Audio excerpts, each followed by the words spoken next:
Hey everyone, and welcome to another episode of From No Crypto to No Crypto. I'm your host, the Crypto Coach, Blockchain Wayne. Today we're going to have a recording that was done recently at Token 2049 in Singapore. It's one of the largest conferences in the world. Sat down with a longtime friend and also business partner, AK El Madani. AK is working with us in a group called Learnvault that is focusing on creating education. In the past, we've built educational products for companies, and we're focusing on bringing out education to the masses, but wanted to sit down with AK and give some insight from attending one of these conferences, what we're seeing, what the main theme is. A little bit of background noise because it was filmed live during the conference, so listen in and let us know what you think. Hey everyone, we're here at Token 2049 in Singapore, here with AK. AK, great to see you again, man. Yeah, you too, man. It's good to see you again. We were in Dubai, and now we're here in the Far East, Singapore. Amazing. Absolutely. So, want to talk about what's happening at the event here. Before we jump into that, you know, AK and I have a lot of background and history. A little over 4 years ago, I think we met online in some crypto educational groups where we were all creating content and education, and met in person about a year or two later. And that's right. Yeah. And then now we run into each other at all these events, right? Exactly. Yeah. So it was like during COVID, wasn't it? As well, we were doing some educational content through that, helping people to get onto crypto, and honestly, it's grown so much since then. What do you think? Oh, yeah, absolutely. I mean, definitely the world's waking up to it. We were the ones that were kind of shouting from the rooftops, and finally people starting to pay attention. So tell me, man, what's your background? So my background is nothing to do with crypto. So I studied like molecular medicine at university, and then I'm actually an interpreter. So I've always been interested in crypto, and I got into crypto around 2014. What excites me is just like how the money's changed, what it used to be, and everything like going digital. And there's so much things which needs to change in the finance sector, and crypto is one of them. Absolutely.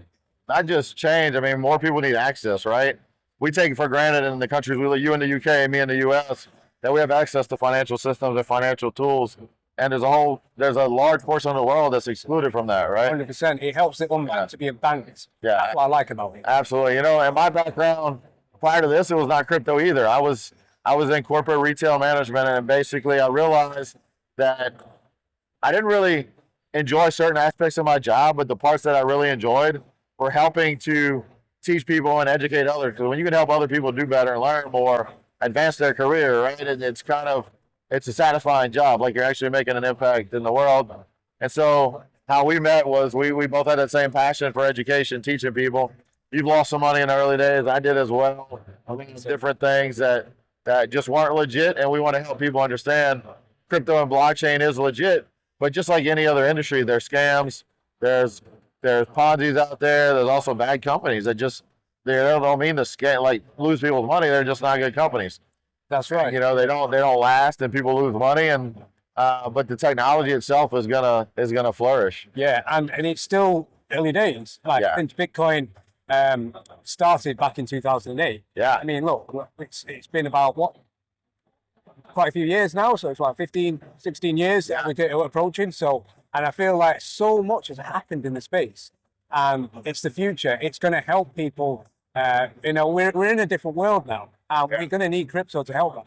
Right. So let's talk about some of the narratives we're hearing here at Token 2049. I'll tell you, for me, I haven't listened to many talks you have, so I'll get your insight on that in a second. Sure. But I've participated in a couple of panels this week. One of them about blockchain gaming, one of them about DeFi. And the same narrative came up in both panels, that to get anywhere with this technology, we've got to simplify the process, make it easy, simple user interfaces, to where in some cases the users may be using this technology and not even realize it. That's when we're going to get true mass adoption, when people realize, wait, I was just using blockchain technology, that was crypto, I didn't realize that. Exactly. You know? And so it's so simple. When you think about you look at the internet adoption, we saw the same thing happen. The internet adoption didn't really explode until we had user interfaces that made it simple and easy for people to use, instead of command prompt lines that they had to figure out, right? So simplify the process, get more users. But you listen in on the talks. What have you heard in the talks that you've listened in on? Definitely. So there's a couple of people that I went to see. One of them was Arthur Hayes. He's been in the space for a while, and you know he's obviously very successful at what he does, and his understanding about the financial world as well. And it's the thing with obviously with the crypto needs to grow a bit more. And there's a lot of people into crypto who are very techy, very smart. However, we need more people to be onboarded, like what you said. People who the average user understand what crypto is, and we don't need to know the background, the technology of it, but to be able to use it, like what you say. Yeah. Moving on from Web 2 to Web 3. Edward Snowden was a very good one that I've listened to, and he was real. He was saying about, look, the problem nowadays, if you want mass adoption, you've got to keep it simple. We can't make people be put off by it. There can be some negativity around crypto, whereas there's so much positivity that can be used, especially with technology these days. Right. I think getting to these conferences where you can see the positivity, you can see what's being built, you can see what the future looks like without listening to what the media is telling you. And, back to what you said with Arthur Hayes about this industry, I really still feel like the industry itself needs to mature in terms of, one thing I love about crypto, we're not suit and tie guys, right? I wear a hat, jeans, shirts like this to events, so it's not necessarily about the attire, but the attitude, the atmosphere, getting some of the DGen plays out, or people that are just trying to attach their name to a trend. But it happens, right? I mean, you look at early 2000, like 1999 to 2000, and a lot of people were just attaching .com to their name. That's right. Not good companies, not really had a good solid business plan, just trying to ride the wave and get investments because, hey, we're a .com company. And then we saw what happened. A lot of it got wiped out. But what emerged from that is what we're all using today, all this technology, right? We're recording content, we're streaming, we've got social media platforms, we can put this on in an instant. That all emerged from that .com bubble burst. So, and same thing with crypto. As we grow and evolve and emerge, we don't need regulation to call out the bad actors. What we need is the industry standard. And if you see something in this industry, you call it out and basically identify those that are bad actors. Because every industry has good actors, bad actors. I mean, that's not even just tech, right? Attorneys, there's good attorneys, there's bad attorneys. Exactly. Yeah, 100%. And for me, the takeaway that I've seen with Singapore Token 2049 was what they're building right now. So that's like RWAs, DeepIn, AI, and you know what? That can impact the industry. Which is already starting to. Yeah, for those that are listening, if you may not know those acronyms because they were new to us not too long ago, RWAs, real world assets.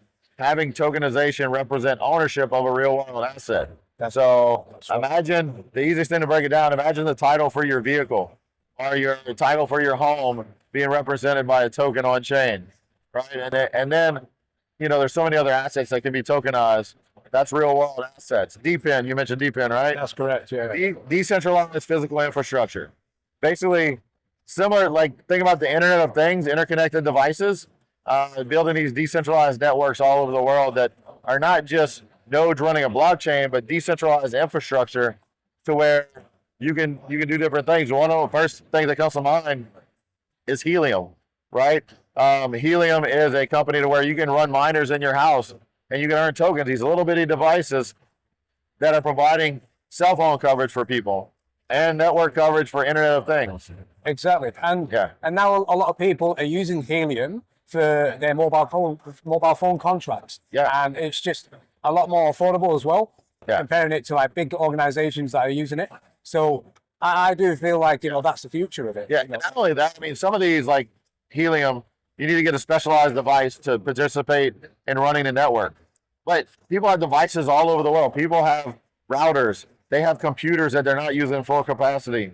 They have all kind of different gaming devices and other things that could also be used to, when you're not using it, run a node on a network to participate in that governance, in that centralization. There's even one project, DeepIn project called YOM that we just started working with, YOM, gaming DeepIn project, to where you can rent out the unused, like if you have a gaming computer, you can rent out their unused computing power when you're not using it. That's right. So that way, if somebody's playing a game on a cell phone, instead of that cell phone having to download and load that whole game, it can run on a remote network, and you're getting the benefit of it on a smaller device. And that's going to give more access to more technology.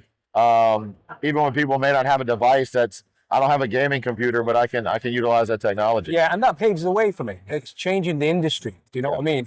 That's what we need nowadays. And I think that's where we need that transition especially with like, if talking about gaming, people who like using the traditional gaming way, where they're using consoles, PCs, and everything. This is where they need to move on to Web3, where they have the control. But people are still not being onboarded in that, and I feel like in the future, when things are a lot more simple, that would be useful. Yeah, absolutely, man.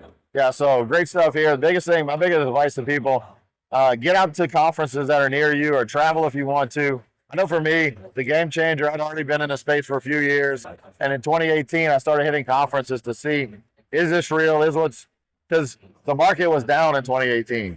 It's like, what's happening? Is this dying? Have I wasted my time? And you get out there and you see so many people, you network with people. Some of those connections actually led to me today working full-time in the space, right? And led to me doing podcasts, meeting more people, and eventually, dropping that 24-year career that I was in to do this full-time. Exactly. Yeah. So like what you say, Wayne, like your background was nothing to do like what it is now.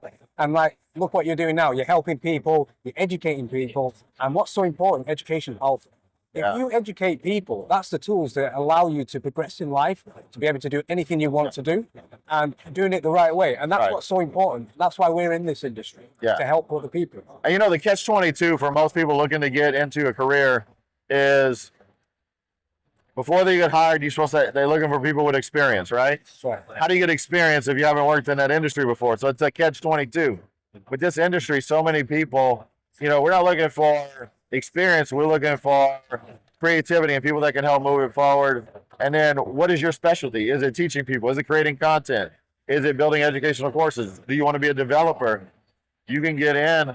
A lot of these companies are actually working with colleges now to help build out the workforce, because the problem with the workforce today is you have people that are going to school and getting degrees at universities that for jobs that don't even exist anymore. That's right. When now, this is on the scene, you may not even need a degree. You can start, attach yourself to a company and learn how to grow.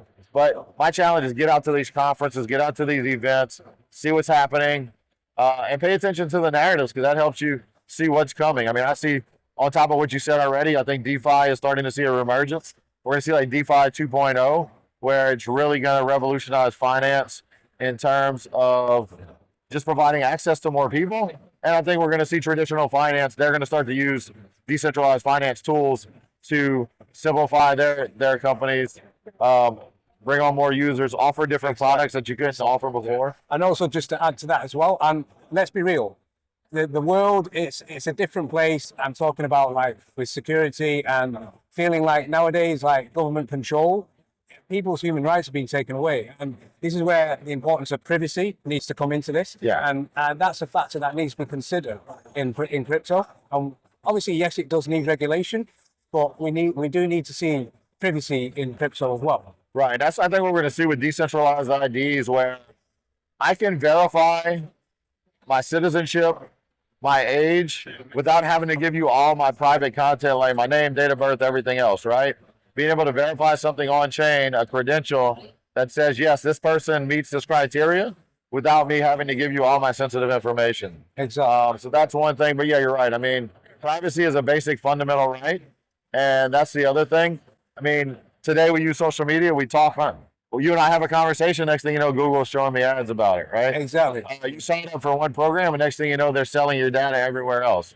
And at least if you're going to participate in those programs, you should have the option to say yes or no, you can sell my data. And if you do sell my data, I should get incentivized for it. Right? 100%. Yeah. So, and that's what I love about Web3. Exactly. I can make that happen. The people have that control, and that's what we're going to see more of, especially like in different places in the world.